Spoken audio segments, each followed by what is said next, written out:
So students, अब तक हमने हिस्ट्री के फर्स्ट सेकंड थर्ड चैप्टर किए और उससे हमें जो है वो गवर्नमेंट की टाइप, सिस्टम ऑफ गवर्नमेंट समझ में आया, different type of government we understand.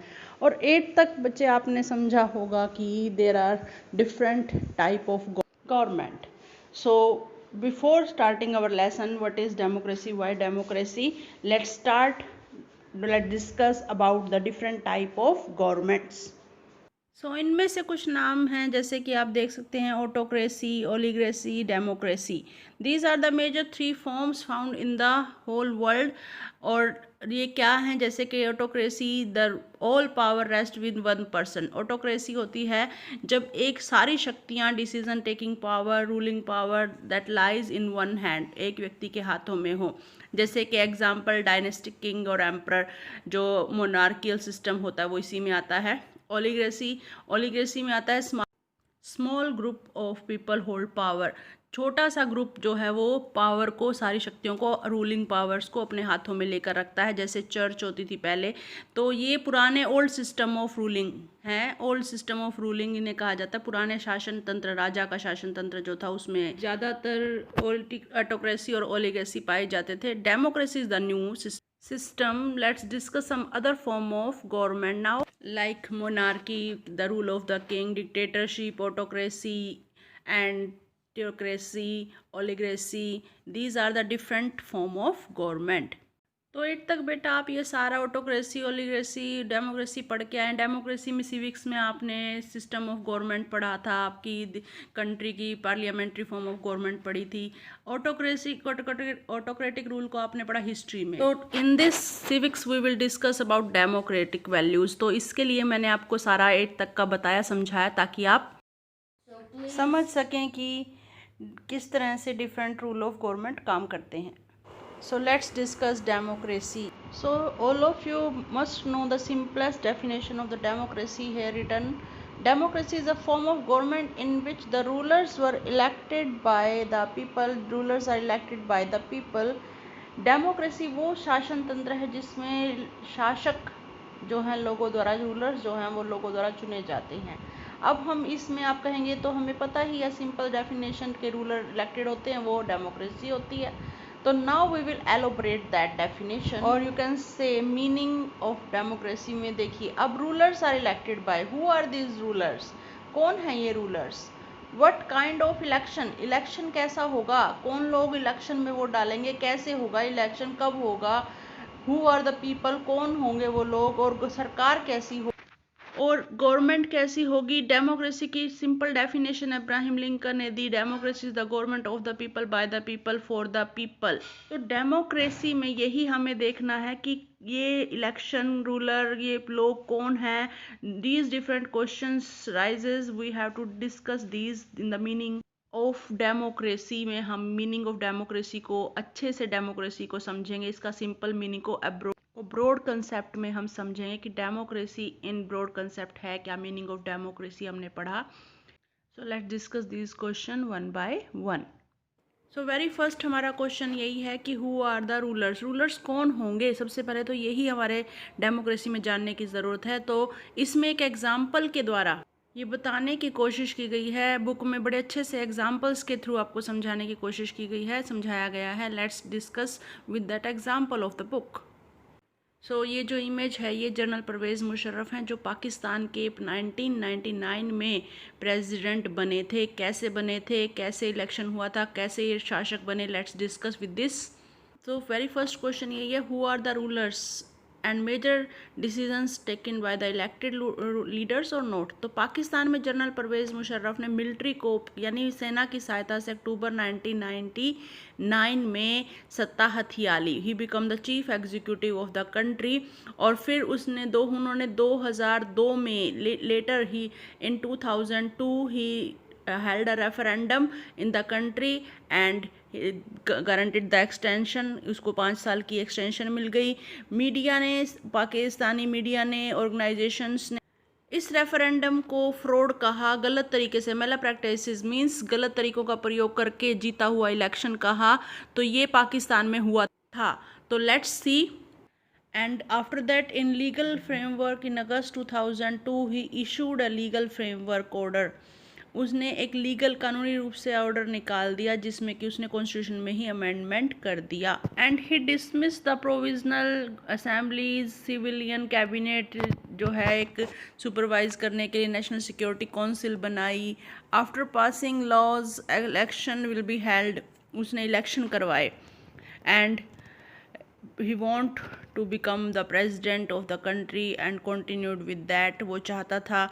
तो with this example clearly, with this example we can get to know कि जनरल परवेज़ मुशर्रफ किस तरह के रूलर थे.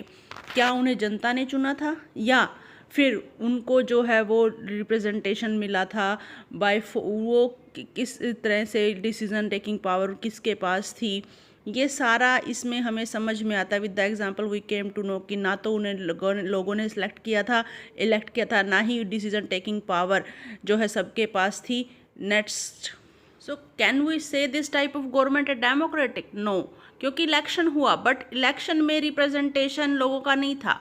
लोगों ने इलेक्शन पार्टिसिपेट नहीं किया. तो यहाँ हमारा first question rulers are elected by the people clear हो जाता है. और इसके बाद नेक्स्ट क्वेश्चन पे चलते हैं कि इलेक्टेड तो नहीं किया लोगों ने, क्लियर है रूलर्स आर नॉट इलेक्टेड. तो इलेक्टेड रूलर्स इलेक्शन करवाया गया. तो नाउ वी विल डिस्कस कि जो इलेक्शन में सिलेक्शन हुई, जो इलेक्टेड हुए rulers, are they having power to take decision. तो परवेज़ मुशर्रफ ने सारी प्रोविजनल काउंसिल को कैंसिल कर दिया था. They can not take the final decision. The power to take final decision rest with army officers and General Pervez Musharraf and none of them are elected by the people. None of them, कोई भी उनमें से elected नहीं था. ये स्पष्ट है कि इलेक्टेड रूलर्स नहीं थे और ना ही उनके पास डिसीजन लेने की पावर्स थी. ना ही आर्मी ऑफिसर्स जो थे और ना ही जनरल परवेज़ मुशर्रफ जो लोगों द्वारा चुने नहीं गए तो वो डिसीजन लेते थे. तो they formally have the elected parliament, दिखावे के लिए इलेक्टेड पार्लियामेंट रखी गई थी and government, but the real power with those who are not elected. परंतु सारी डिसीजन टेकिंग पावर उनके पास थी जो इलेक्टेड नहीं थे. तो इस तरह से in the last we came on the conclusion कि पाकिस्तान के एग्जाम्पल से हमें पता लगा कि ना तो रूलर लोगों द्वारा इलेक्टेड किए गए ना ही उनके पास डिसीजन टेकिंग पावर थी. तो ये डेमोक्रेटिक रूल नहीं था. So with this example you can understand democratic rule में rulers are elected by the people and in a democratic the final decision making power must rest with those who are elected by the people. तो ये final conclusion कि democracy में elected rulers के पास power होती है. And make it clear that democracy की जो डेफिनेशन है कि रूलर्स आर इलेक्टेड उसको क्लियर करता है. सो स्टूडेंट्स, डेमोक्रेसी की डेफिनेशन का जो पहला पॉइंट था कि हु आर द रूलर्स वो क्लियर हो गया कि rulers must be elected by the people और those who are elected by the people are called ruler. तो सेकंड हमारा क्वेश्चन बनता है दैट फ्री इलेक्शंस के बारे में कि इलेक्शंस कैसे हों, व्हाट टाइप ऑफ इलेक्शन. तो सेकंड क्वेश्चन का आंसर है कि डेमोक्रेसी हम उसे कहेंगे where election should be conducted in free and fair manner, जहां इलेक्शन पूरी तरह से फ्री और फेयर इलेक्टोरल कंपटीशन के साथ कंडक्ट हों. इस क्वेश्चन को हम डिस्कस करते हैं with the example of China, कि चाइना का एग्जांपल लेकर चलते हैं. In this China example what they said कि चाइना में इलेक्शन रेगुलरली होते हैं, हर 5 साल बाद होते हैं और कंट्री की पार्लियामेंट जिसे कि नेशनल पीपल कांग्रेस कहा जाता है बनती है. पर क्या ये इलेक्शन जिसे हम देख रहे हैं कि रेगुलर हो रहे हैं वास्तव में जिस तरह से डेमोक्रेसी में इलेक्शन होने चाहिए वैसे ही हैं? Before contesting election a candidate must need the approval of the Chinese communist party. China में एक ही पार्टी, सिंगल पार्टी रूल है, that party is communist party और उस कम्युनिस्ट पार्टी की अप्रूवल ज़रूरी है. हर उस व्यक्ति को जो इलेक्शन लड़ना चाहता है कम्युनिस्ट पार्टी का मेंबर बनना ज़रूरी है और हमेशा सरकार कम्युनिस्ट पार्टी की बनती है. तो with this example you can understand कि जो इलेक्शन हो रहे हैं क्या वो वास्तव में डेमोक्रेटिक रूल्स के अनुसार हो रहे हैं. इसी में ही एक और एग्जांपल हम देखते हैं.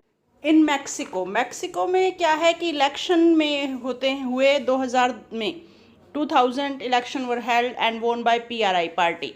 अपोजिशन पार्टी इलेक्शन लड़ ही नहीं सकते या फिर इलेक्शन जीत ही नहीं सकते क्योंकि डर्टी ट्रिक्स यूज़ करती है पीआरआई पार्टी। डर्टी ट्रिक्स कैसे? इलेक्शंस में बूथ जो होते हैं जहां वोट डाली जाती हैं उनको कैप्चर कर लेती है, उन पर कंट्रोल कर लेती है। और गवर्नमेंट टीचर्स को कहा जाता है कि वो अपने पेरेंट्स को, बच्चों के स्टूडेंट्स के पेरेंट्स को कंपेल करें कि वो पीआरआई पार्टी को ही वोट डालें। इलीगल मनी स्पेंड करना, गवर्नमेंट व्हीकल्स का यूज़ करना, इस तरीके से तो डर्टी गलत तरीकों का प्रयोग किया जाता है। तो इस एग्जाम्पल से भी हमें पता चलता है elections are not conduct in a free and fair manner. Democracy का बहुत ज़रूरी एस्पेक्ट क्या है कि इलेक्शन जो हैं वो निष्पक्ष, बिना किसी धांधली के, शुद्ध रूप से होने चाहिए। Election should B free and Fairlie conduct. तो ये डेमोक्रेसी की डेफिनेशन के लिए हमें जानना बहुत ज़रूरी है।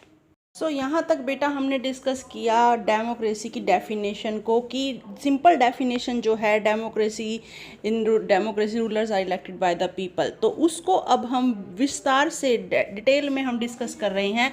इसे हम डेमोक्रेसी की फीचर्स भी कह सकते हैं। Here is a question that is democracy की फीचर्स बताइए। और इसमें दो बहुत इंपॉर्टेंट क्वेश्चन आए हैं। एक तो परवेज़ मुशर्रफ ने how he ruled and how he dismantle the democratic rule in Pakistan, and second is what dirty tricks used by PRI party. Read it from the book and understand it, and then we will go ahead through this topic. So please like and subscribe my channel, and we will continue. Thanks a lot.